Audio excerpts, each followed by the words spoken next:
So, Charles, I know you've seen the show, and you know that we play a little game of this or that. And I'd like to give everybody an opportunity to get to know you a little bit better. Yeah. So, you played this or that before? No.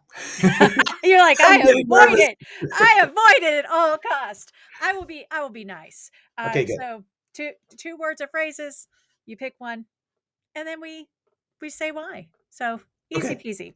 First cool. one: running or cycling. I'm picking cycling. Really? Why?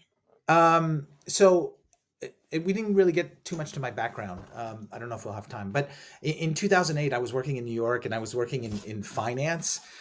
And 2008 was not a great year for finance, right? No. So I had lost, I had lost my job, and I said I wanted to take a negative and turn it into a positive. So my family is originally from Brittany, France, which is Western France, and I said, look, I'm gonna take this super negative thing like losing your job, and I'm going to go to France. I'm going to get a bike and I'm going to try to raise money for cancer research. I did not know if I could do like 10 miles a day or 100 miles a day. I had no idea, right? But I said, look, I'm going to do this, right? And I didn't necessarily pick the best time of the year to do this because it was like in October. And I really left from the village my mother was born, and I went all across France Ooh. in October and November, and I did 3,007 kilometers in 6 weeks. And it was an amazing human experience. I raised money and everything, but I just got to meet so many people, and you get to know about yourself a little bit as well because you're like, "Gosh, I don't want to pedal anymore. It's been 5 hours. I want to get off this bike." But it's just from a human experience point of view, for me personally, and for all the people that I met, and the good of raising money, it was a super thing for me. Okay, well, I feel terrible now. I also picked cycling, but for a very different reason. I picked cycling because I am not a tiny girl, and running does not go well with me. And I could do the stationary cycling and still count it as cycling. So that's why I've been cycling. But I like your story better. Your story is much better. And that's what we're going to go with. So, next question: winter or summer? It depends where. I'm gonna pick summer. I live so native New Yorker, live in Brittany, France now. They don't have AC here. Ooh, It's like not a thing. If you're in America, you're like, what does that mean? That's insane, right? Americans don't go on strike. French people do, and I would think that the only thing that would make Americans go on strike the same level of frequency as French people would be to say that there's no AC anymore. So what the French have come up with, which is a pretty brilliant idea, is that we're going to take August off because there's no AC because you can't go to the office anyway. So it's kind of twofold. That's good for the environment, right? Because there's a lot less energy consumption, but it's good for people. We have this culture in the U.S. where like you take an extra day for 4th of July and you come back and people tell you, I feel so refreshed. I'm refreshed. I'm like, well, you took a day off.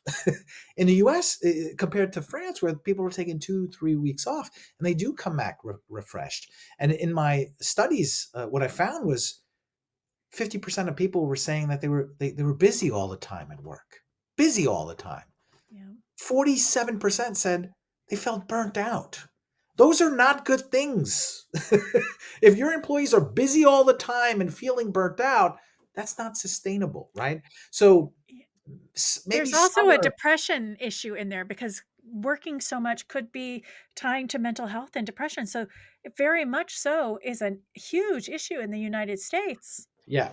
So we're a little bit sometimes as American criticals, or we have a good chuckle over the French taking as much vacation. But I think they might be on to something where, you know what? It does make sense for people to take time off. We're just jealous. We're just jealous, Charles. That's what it is. Yeah. So I picked winter. I picked Uh-huh. winter because I live in Texas where it's like 3,000 degrees at any given time. And yes, if the air conditioners went out, we would strike. But my theory here is that you can only take off so much and nobody wants to see that. Mm. But with winter, you can layer and you can put much on. So that's why I picked winter. Not to mention, snow is beautiful. Snow's beautiful. Not black snow because it's like dirty and greasy, right? Yes, Like, we have that in New York. yes, you have that in New York. But the fresh snow, and yeah, so that's why I picked winter. And we don't get that in Texas. So, of course, if I lived somewhere that had winter all the time, I'd probably pick summer. I was in Texas for a wedding in the summer once, and it was the first time in my life I felt I was gonna melt. So I would like My husband and I got married twice, but the second one was actually in July, and we got married in this house that was, like, from the 1800s, and they had little air cons in the windows. What were we thinking? Like, we actually walked down the aisle outside and then did the reception inside. I barely made it down the aisle. I was we were crazy, crazy people. All right, next question. Ebook or physical book? I like physical books. Really? You like to, like, Yeah, feel it in your hand? I do. There's something to that. I like the newspaper. So maybe there's less of them, right? But it's really dedicating time. Like the ebook, if it might be on your computer or your phone, you can get distracted quite easily. You know, there's always Mhm. going to be maybe some message or something that's taking you away from that. And if you're dedicating that time to a book, or to a magazine or to a newspaper, it's kind of like a physical thing and you have it. And sometimes I get books and I'm like, I buy the book and I don't get to it. I get to it maybe like a year later, but it's there's something special about it because it's like you're, especially in this crazy world where we're like nonstop. That book time is like some special, like, you know, you're incubated by yourself with this thing and you're going through it. And I think that's kind of something we should do more of. This one was hard for me Uh-huh. because in general, I have, like, a bunch of audiobooks that I Uh-huh. listen to, and that was not a choice. This game doesn't give you choice, like, and it doesn't give you context either. It just spits out 2 options. Yeah. Um, Now I do have some, like, hard books, but they're generally like friends and authors that are I know. Um, but I'm more of an ebook if I had to choose because I like the ability to save and search and highlight on, and it's the searchability in the ebook for me. Mm. And but to your point, I don't like using my phone for that. I'll do it on my computer Hmm. because my phone, I'm constantly getting text messages and WhatsApps and Yeah. signals and stuff, and that's the distraction. So I agree with you on that part, but it's purely when I was thinking about it, purely came down to the searchability of the ebook. But I do like a good physical, like the paper feeling and turning the pages and just kind of zoning out for a good read. So, all right, last question. This one, this is a hard one. Are you ready? Yeah. Coffee shop or bar? What am I doing? What's the idea? There's no context, man. We just said Oh. that. Like you just have to choose. Huh. I'm gonna pick the bar, because I have my own beer that I created. So Oh, yeah, look I at probably you, go. fancy pants. Yeah, yeah. So I'm gonna pick the bar and go taste my own beer. Okay, you got your you.